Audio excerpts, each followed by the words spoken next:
A Googol is the name for a number that consists of a 1 followed by 100 zeros. It is equivalent to a billion times a billion times a billion times a billion, that another 7 times, and then finally multiplied by 10. That is a very big number. It is bigger than the number of atoms in the observable universe, and not just a bit bigger, but rather about a sextillion times bigger. And now imagine that you multiply this number with 100 zeros by itself. That gets you a 1 with 200 zeros. That is a mind-numbingly big number, bigger than any of us can even pretend to understand. And yet, that number of years is still a much shorter time than it would take to ride this cute little innocent looking bobsleigh coaster. This is the story of how I managed to create that ride. It's the story of how I exploited thousands of guests to make it work, how I discovered 2 11-year-old bugs in OpenRCT2, and how I lost many hours of sleep and sanity all just to make this number go up. Welcome to the Googol coaster.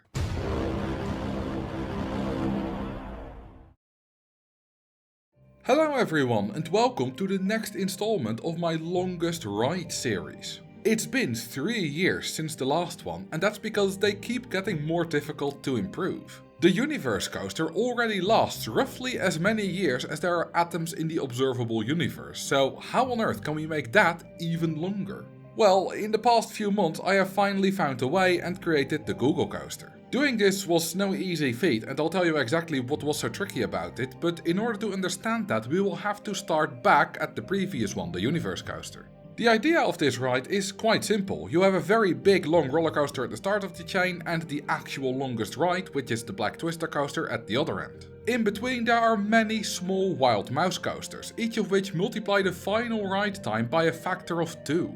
This works on the basis of ride synchronization. The orange wild mouse has 2 stations on top of each other that both synchronize with the purple looping coaster. When the looping coaster comes around, the wild mouse can move from the top station to the bottom one.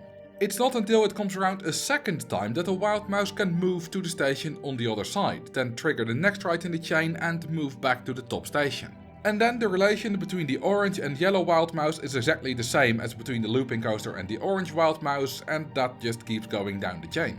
That means that in this simple example with just 3 extender coasters, the twister coaster at the end only goes once for every 8 times the looping coaster goes around. With it sped up, you can see how this works very easily. Every wild mouse in the chain doubles the final ride time. The universe coaster is this exact concept, just bigger. The base coaster fills the entire park, there are now 253 extender coasters, and the final twister coaster has 31 trains on block brakes. And this is kind of it, you cannot expand this anymore. The game only allows 255 rides in a park and 31 trains per coaster, and this is also the maximum possible park size, so the base coaster cannot be bigger either. Well, in OpenRCT2 you can add more, but my personal rules are that while I will use OpenRCT2 to build everything and test everything because it's so much easier and faster, the setup itself has to be possible in the original game of RollerCoaster Tycoon 2. So, if we cannot add more rides, that means that we're gonna have to make every ride that we do have multiply the ride time by a factor that is higher than 2. The very first thing that I thought of was adding another station, so that every wild mouse would have to be triggered 3 times instead of just 2 times. Every ride can have up to 4 stations, so that is possible, but you run into issues with the ride trying to synchronize with itself, which locks everything up. Whatever setup I tried, I never managed to beat the delay factor of 2. That is, until I randomly opened this old save file. I didn't make this, and unfortunately I don't know who did anymore, but whoever made this tried to get the setup working using guests. It didn't work, but it did make me realize that guests could be the answer, as you are allowed to have many thousands of guests in your park as opposed to just 255 rides. After a bit of brainstorming, I came to the following realization. Guests can have different intensity and nausea preferences, and that means you can force certain guests to always pick a certain one of 2 options. And that led me to the first experimental setup. There are 5 rides here. The looping coaster represents the previous ride in the chain, and the other 4 rides all work together to form one big delay module. After the looping coaster has gone around twice, the car on the red mini suspended coaster can go to the entrance station and pick up a single guest. This guest exits at the next station and then has a choice between the gentle black mini suspended coaster and the nauseating Virginia Reel. The guest is blue, which in the custom version of OpenRT 2 that I made and used for this experiment means that he has a nausea tolerance of none. That means that he cannot ever go on the Virginia Reel as it's too nauseating for him, so he'll take the black minisus back before rejoining the queue of the red minisus. I color coded the guests to make it easier to see what's going on, and all blue guests are the same and will take the gentle ride back. But there's also one red guest, and she prefers more intense rides. With an intensity preference of more than 4, she can only go on the Virginia Reel. The black minisus is too gentle for her. The Virginia Reel then goes to a different station, where it can now trigger the next module in the chain. After riding the Virginia Reel, the red guest can also rejoin the queue for the red minisus. We have 10 guests in this setup, only one of which is red. That means that only once for every 10 times the red minisus goes around, the Virginia Reel goes and triggers the next module. But since we're doing the same stacked station trick as before as well, this doubles and the Virginia Reel only goes once for every 20 times the looping coaster, which is the previous module in the chain, goes around. This has increased the delay factor from 2 to 20. It does use 4 rides, as the food stall also counts as a ride, so we can only build 63 of these modules instead of 253. That is fine though, as the maximum possible number of entities in a park is 9601, so we can have more than 100 guests per module. In the Universe Coaster, 4 rides multiply the time by 2 to the power 4, so 16, but this module of 4 rides is gonna multiply it by more than 200. That is, if we can solve everything that is wrong with it. Not only does the setup not quite work in this state, but 4 rides per module is really quite a lot and we should try to reduce that if possible so that we can have more modules. This wasn't simple and I spent many hours trying to optimize it and solve every problem that I encountered, and frequently solving one problem only revealed another one. At some point this was on my mind so much that I couldn't sleep and laid awake until 3 AM trying to solve the issue I was working on earlier that day in my head. The main problem is that guests are little bastards and do not like to cooperate. For example, eventually they will get tired and want to go home. While waiting in the queue, their hunger will go up, and once this has reached its maximum, their energy will start to go down. Not while queuing though, as that very action also increases energy, which perfectly cancels out the decrease from hunger, leading to no change at all. But for the short time that they are walking around between rides, their energy will decrease. It's only a very tiny bit every time, but eventually it will get low enough and they will want to go home.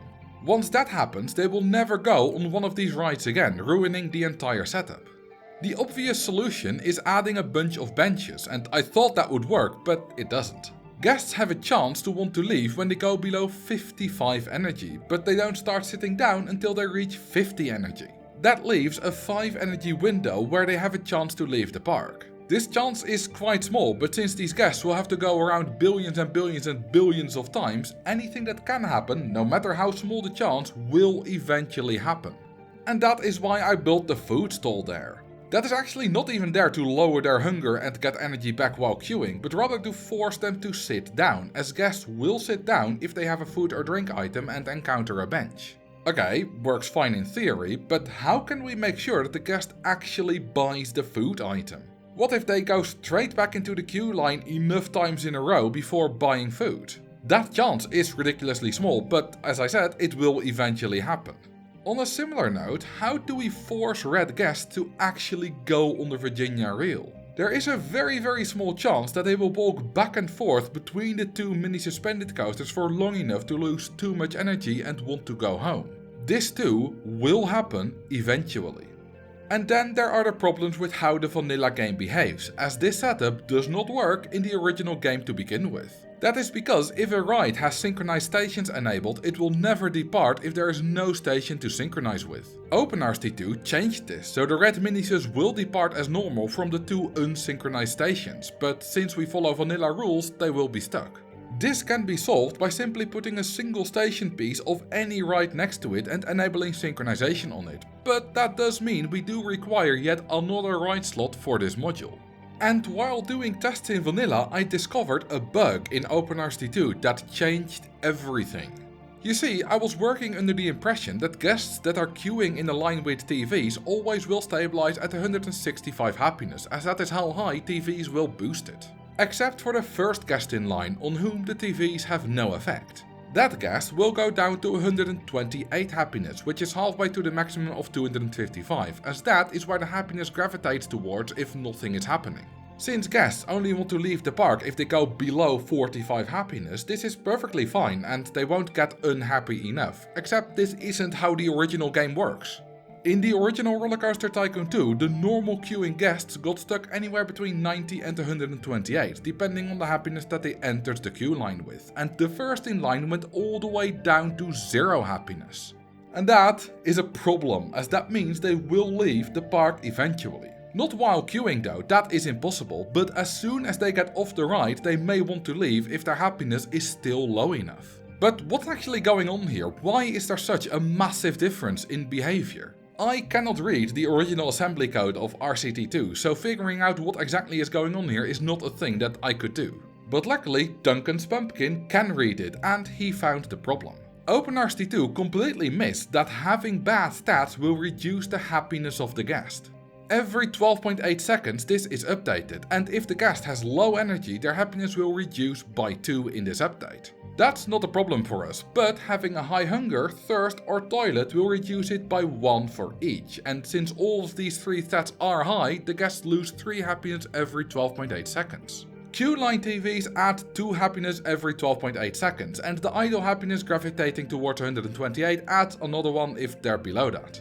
That plus 3 cancels out the minus 3 from bad stats, hence the unchanging happiness. TVs also don't allow the happiness target of a guest to ever go below 90 and will immediately increase it to 90 if the guest's happiness target is below it. And that is why the queuing guests will get stuck between 90 and 128 happiness, which is high enough that they will not leave the queue, as that threshold is 65. It does take 50 seconds of queuing before TVs will start affecting a guest, but that's fine, as guests cannot leave a queue line until they've queued for at least 107.5 seconds, by which time they will be happy enough to not leave.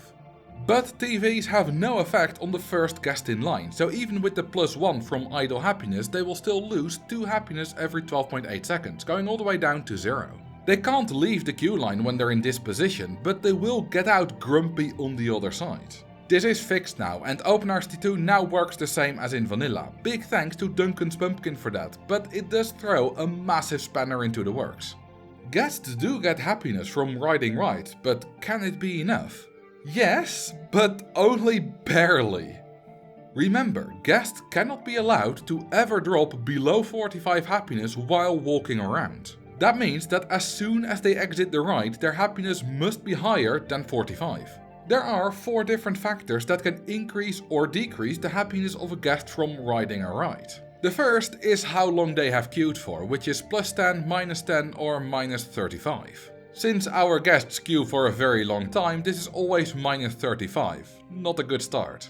The ride stats also play a role, and this factor ranges from minus 60 to plus 70. If both the intensity and nausea are within the listed preference of the guest, then we get the full plus 70. This is not too difficult to ensure, so now we're at plus 35 happiness, still not enough. Next is the financial boost, which is always minus 30 except for when the ride ticket price is less than half of the maximum that they would pay, then it's minus 5. We can just make our rides free, so this is also not a problem, but now we are down to gaining 30 happiness, 15 less than what we need. Luckily, there is one more way to gain happiness. Guests get 10 extra if they have already ridden a ride of the same type previously, and gain another 10 if they have ridden this specific ride before. That is a total of plus 50 happiness, just 5 more than the 45 threshold for going home. It works, but yeah, only barely. And even this buffer of 5 happiness is really pushing it, as the guest will continue losing that 2 happiness every 12.8 seconds while they are on the ride. Also, fun fact, even though we make everything free, we do still need to enable money. If money is disabled, the financial happiness for riding rides is always minus 30, which ruins the setup. And in parks with no money, the happiness threshold for going home is higher too. It goes from 45 to 60, which would also ruin the setup. Knowing that this is now theoretically possible, it is time to start designing a setup that makes absolutely sure that guests cannot ever want to leave and also do exactly what we need them to. This took a lot of trial and error, and I have over 15 save files that are numbered tests for the Googol coaster. This is where I have to thank someone by the name of nausea. They know a ton about the game and helped me out by spotting errors in my setups and reminding me of how the vanilla game works. At some point I had a completely different setup going on with synchronized transport rides, which worked great because guests always want to go on free transport rides, so we wouldn't have to worry about them wanting to leave at all. But then nausea pointed out that in vanilla, transport rides do not have the ability to synchronize, meaning this entire setup doesn't work. Without him, this wouldn't have been possible, so thank you very much. After many hours of fiddling with the setup, I finally managed to make it work, and this is my solution. It is one super module that contains a big blue twister coaster, 4 yellow car rides, 4 toffee apple stalls and 1 red looping coasters, 10 rides in total. Let's see what happens when we run it. The white coaster here represents the big long coaster at the start of the chain, and when that goes around, the car ride can advance from the top to the bottom station, where it again has to wait for the white coaster. The next time it can advance to the 3rd station, where it picks up a guest which it drops off at the 4th station, which is right above the 3rd one. To make sure that these stations can still depart, there is a dummy station in between them, and that is what the red looping coaster is for. Once finished, the blue guest falls out of the exit building onto the path below. You would expect them to fall facing forward, but nope, they fall sideways in this setup. This actually changes depending on the orientation of the ride, because if we mirror it, then suddenly they do fall forwards. There is enough space to change the queue lines, and luckily it is consistent if the ride is in the same orientation, but it is still something that we need to take into account. Also, you may wonder what I'm going to do when the ride breaks down, as mechanics cannot reach the exit to fix it. The solution to this is ignoring breakdowns. Any synchronization setup breaks as soon as one of the rides in the chain breaks down, as then the other one will go by itself, so we have been disabling them for the past 4 iterations of the longest ride and will also do that here. That is technically cheating, but it does allow for far more interesting setups, as otherwise we would still be stuck at just the long base coaster, which is rather boring. Anyway, the guest falls onto the path below and always continues walking in the same direction as they fell. That means that they will bump into the blue queue line, which leads to the twister coaster. This is a blue guest who has an intensity preference of anything, but their nausea tolerance of none only permits them to ride rides with up to 5.55 nausea. The twister coaster has 5.59 nausea, so they will never go on it. That means that they will turn around and go into the green queue line instead, which leads back to the car ride station that they just came out of. The racing car will still be waiting there, as it is waiting for full load. It now goes back to the 1st station and the blue guest once again drops onto the path below. They follow it until they reach the end, where they find the toffee apple stall. Since they are always hungry at this point, they will buy an apple for free and sit down, regaining any energy they may have lost. After they have finished it, they walk back and bump into the main queue line of the car ride, rejoining it to once again wait for an eternity. There is no other way that this can play out. Guests do not suddenly turn around when they're on a straight path without any junctions, and blue guests can never go on the twister coaster. One interesting thing is that there are only 2 possible rides that I could use for this, as vehicles that only carry 1 guest are very rare, and the ride also needs to be able to go up and down. There is the car ride with either the pickup truck or the racing car, and the only other one is the flying car from the mini suspended coaster. For a long time I did actually use the mini-sus, but I had problems getting the guests from station 3 to 4 quickly enough. As we calculated earlier, the guest happiness increases to 50 when they board the car ride, or rather the happiness target is increased and then the happiness slowly moves towards that target. Once they exit the ride, the happiness is now immediately set to whatever the target is, which is no longer 50. Guests lose that 2 happiness every 12.8 seconds, so if we're unlucky with the timing, we get a decrease immediately, another one at 12.8 seconds, and a third one after 25.6 seconds, which brings it down to 44, and that is too low. That means we have a maximum of 25 seconds in between the guest boarding the car ride and them joining the next queue line, as once they're in a queue line they cannot leave until they have waited for a while. The tiny turns of the car ride that the mini suspended coaster does not have means we can transport the guests from the bottom to the top station very quickly in a compact manner. They might go down to 46 happiness before joining the next queue, but never 44. But what happens if a red guest goes on the car ride? These guests are almost the same, but they have a nausea tolerance of low instead of none. This means that their nausea preference is 0 to 6, with the maximum nausea they'll ever ride being 8.55 if they're super happy. 6 is higher than the 5.59 nausea of the Twister coaster, which means that the red guests will always join that queue. However, they cannot quite go on the ride yet, as almost every ride in the game only allows guests to board in pairs, not as single riders. That is why there is a second red guest, which will eventually join this guy, and now the Twister coaster, which is set to wait for any load, can depart, triggering the next car ride in the chain. Since these red guests did not go back onto the car ride, that one is now stuck at the top station. Remember, we made it wait for full load, so that it waits for the blue guests to walk through the green queue line and board it again. But red guests do not do this, so now it's stuck waiting forever, jamming the setup.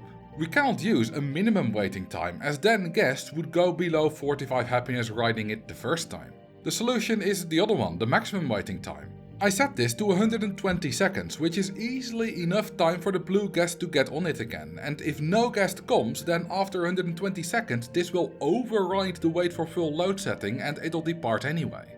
Meanwhile, the Twister coaster with 2 red guests now gets accelerated up a hill, fails to make it up the next hill and rolls back to the station. Once there, it passes through it and takes a nice long slow ride before finally returning back and letting the guests off. Those 2 red guests fall out of the exit and both walk to the food stall to buy a toffee apple and sit down, before walking back the other way and rejoining the queue. Now it is not until all the blue guests ahead of them have gone through the car ride that the red guests can go again. This leads to a massive multiplication factor for every car ride in the chain. How big this is exactly is something we'll get to in time, but first there are some other aspects of the setup that we need to discuss. For example, why is there such a long path from the Twister coaster exit to the food stall, and why is there that long slow section on the Twister coaster behind the station? Well, that has to do with nausea. 5.59 is nothing to scoff at, and it will give the guests quite a lot of nausea. Both guests are very hungry, which lowers the nausea that they get, but they're also quite unhappy, which increases it, and a low tolerance also isn't great. The first of the two, the one that was stuck half on the ride for a while, has the lowest happiness target and thus gets the most nausea, 175 out of 255. This is too much, as guests will not buy any food item when they have over 140 nausea. This is also where I discovered the second bug in OpenRCT2, as guests got less nausea in Open than they got in my vanilla tests. It turns out that OpenRCT2 was doing some division and multiplication in the wrong order, losing some precision in the process, which sometimes led to a lower nausea. This too has been fixed by Duncan's Pumpkin now. Because this very high nausea stat prevents the guests from buying food, it will need to go down significantly before they reach the food stall. If they had a higher nausea tolerance, then this wouldn't be an issue, as they wouldn't get as much nausea, but then they wouldn't get enough happiness from the car ride, as that would not be nauseating enough for them, so we can't do that. That leaves us stuck with dealing with these nauseous guests. Thankfully, nausea does start decreasing immediately when the ride starts, so this long ride already leads to quite a big reduction. Their happiness also goes down during this ride, but they have a bit of buffer. The red guest that just came from the car ride still has some from that and also has nearly 0 queue time, leading to another 95 increase. The guest that was waiting does have 0 happiness, but thankfully being stuck half on the ride waiting for a mate does not count as either queuing or already being on the ride, so this guest too gets 95 happiness at the moment they board the train. Thankfully, this increase to the happiness target for riding the ride happens before the nausea calculations, otherwise they both would have gotten much more and that would have been a problem. The Twister isn't quite long enough to reduce the nausea to below 140, but I also cannot make it any longer, as then the guests will start complaining about wanting to get off it, and that really makes them angry very quickly. My solution is making the path to the food stall longer, so that the guests can have their nausea reduced a bit more while not losing a ton of happiness from being stuck on the ride for too long. They do have a chance to puke while walking to the food stall, but that is okay, as after that they keep walking in the same direction. And since we're maxing out the number of entities, the puke puddle cannot appear, so we don't have to worry about that either. The unhappier of the two guests is balancing the two stats quite precariously, with having about 130 nausea and 55 happiness when arriving at the food stall. Fortunately, buying the apple gives another 40 happiness, which is enough to last them until they've joined the car ride queue again. But what about rain? That is something that I initially didn't think about until I suddenly had guests wanting to go home during a test. This was caused by rain making both rides unsuitable to go on, causing them to get stuck outside of the queue lines and getting too unhappy. To solve this, I covered the car ride with scenery so that it is also fine in the rain. For blue guests this makes no difference, but now if it rains, red guests will also refuse the twister coaster and instead get back onto the car ride. That means that every now and then the delay will be even longer, as red guests will not trigger the twister. But I hear you ask, what if by pure chance it happens to rain 100% of the time? If that happens, this setup doesn't work, as the twister coaster never departs at all. That's a very good point, but it's also not a problem, as we can use the hot and dry climate, which has 5 consecutive months where rain is not possible at all. Since the base coaster does not take an exact integer amount of years to complete, the red guests are guaranteed to come out in the dry sometimes, making this work. This kind of underlines my philosophy with these longest rides. There are setups like this maze where the average ride time is much longer than this new longest coaster, but at the same time there is also a theoretical chance that the guests will walk straight through the entire maze in just a few hours. Ultimately it's random, and I don't think we should consider that the longest ride. This setup for the Googol coaster also has some randomness with the rain, but there is also a minimum ride time that cannot ever be shorter, and that is what I will calculate at the end. There is one question remaining, and that is why I called this thing one super module while it clearly has 4 car rides, each of which delay the ride by a massive factor. That is because all of these 4 car rides are serviced by just one twister coaster, and the 4 dummy stations for synchronizing also come from just one looping coaster. This saves ride slots, meaning we can build more modules. You need 4 rides per module, which are the car ride, the dummy coaster, the twister coaster and the food stall. That means that with a maximum of 255 rides, you'll be able to build 63 modules in total. But with this setup you get one big super module of 10 rides that contains 4 car rides, which is just 2.5 rides per module on average. This allows you to build 100 modules instead of just 63. That does lead to fewer guests per module, but it is still a massive improvement in total ride time. Getting this twister coaster to work wasn't easy though. It has 4 stations that each need to have a train in them that operates independently. The operating independently part is easy, as you saw, but getting the trains to be in 4 different stations while also never making it to the next station was not easy. If you open the ride, they will all spawn in the same station, so we will have to separate them. I tried doing something with block breaks, but I didn't manage to get them to spawn exactly in 4 different stations without them being blocked from departing because the next section is still occupied, so we do indeed need to separate. But how do we do that if the trains are not allowed to make it to the next station? The solution is guest weight. A full train is heavier than one with just 2 guests, and in this setup the train will not make it over the hill with just 2 guests, but if the train is full it does make it. So we can use a full load of guests to get the train to where they need to be, and then we can leave them alone and only allow those 2 red guests on them, allowing the 4 trains to operate entirely independently of each other. The reason I'm not using a vehicle that guests can board on their own, instead of in pairs like the Virginia Reel, is that I couldn't manage to split the cars into their own stations on those rides. The Twister Coaster is the only ride with boosters in vanilla, and those boosters make it work. Splitting the trains is not difficult on a ride with a chain lift, but the problem is that the chain lift prevents those trains from rolling back to their own station after the setup is done, so that won't work. This does mean that the guests will have to board the rides in pairs, but luckily, as we've seen, that does still work and does not ruin the setup.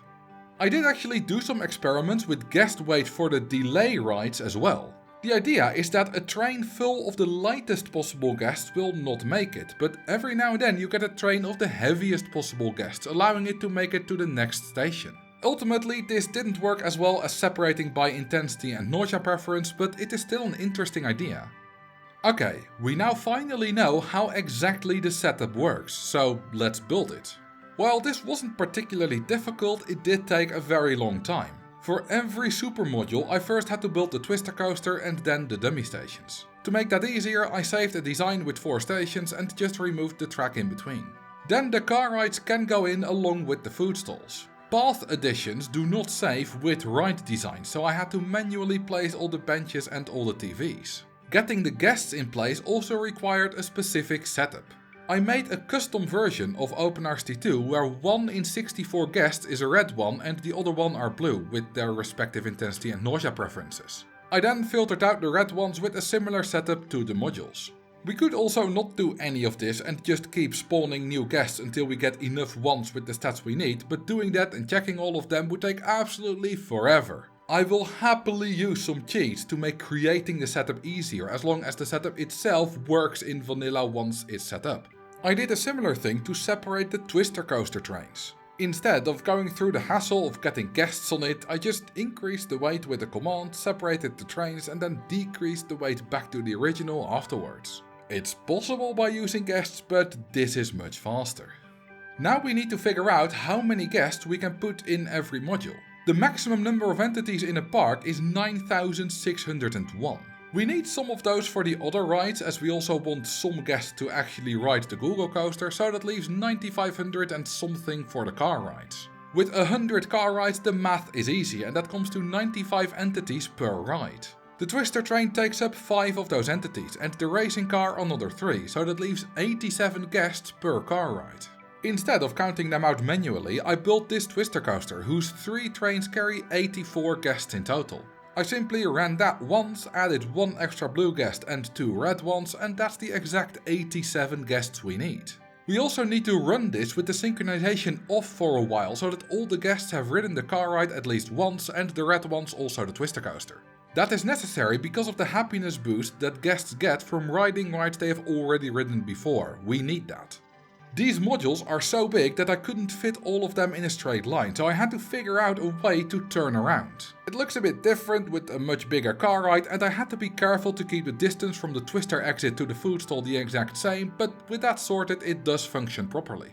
100 modules and many hours later the setup is complete, and man, it looks cool.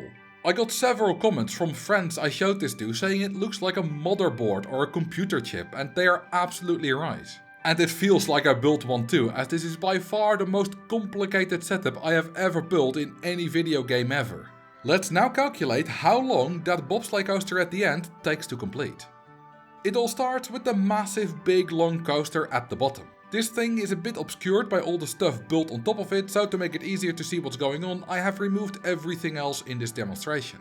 It's the exact same big coaster in the Universe coaster, but for variety I changed it to a corkscrew coaster and made it pink.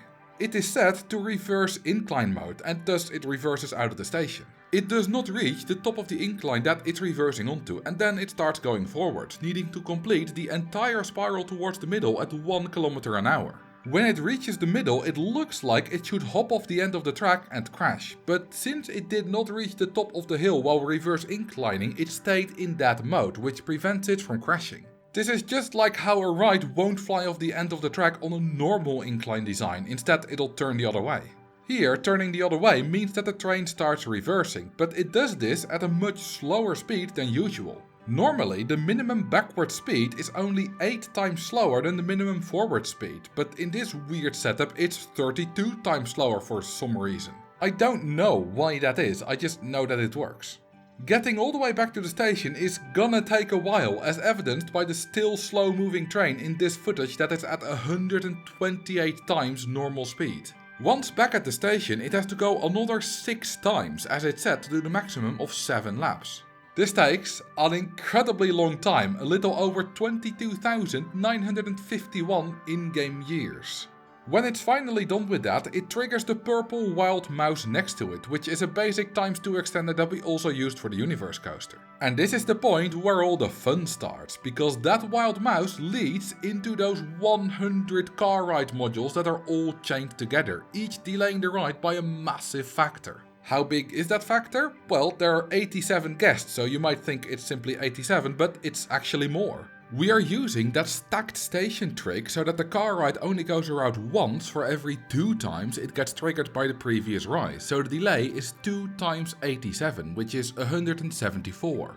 With 2.5 rides per module, this is equivalent to a delay of times 7.87 per ride instead of the measly 2 that we used for the Universe Coaster. To visualize how extreme of a multiplier this is, I did a little test. Here is just one super module with a very small base coaster in front of it, and I ran this for over 100,000 in-game years. We can keep track of how many times a guest has gone around by seeing how many times the food stall has been used. After that insanely long time, the first toffee apple stall has sold 363,655 apples. And the second one? Only 1,980, and the third one just 11. The fourth toffee apple stall hasn't sold a single apple, as the fourth car ride in the sequence hasn't even been triggered once at this point. And that is with a tiny base coaster and just a few car rides. In the actual Googol coaster setup, the first apple stall would have only sold 2 apples after 100,000 in-game years instead of 363,000. And of course there aren't just 4 car rides in the chain, but 100, each delaying it by a factor 174. Or rather, slightly higher, as this test also allows us to calculate the effect that rain has on this setup. In a completely dry world, the difference between these would indeed be a factor 174, but the first one has actually sold 183.7 times as many apples as the second one. That is about 5.6% more than expected, which isn't actually a huge difference. It would make the final ride roughly 230 times longer. I will still use the multiplier of 174 though, as that is the minimum possible time.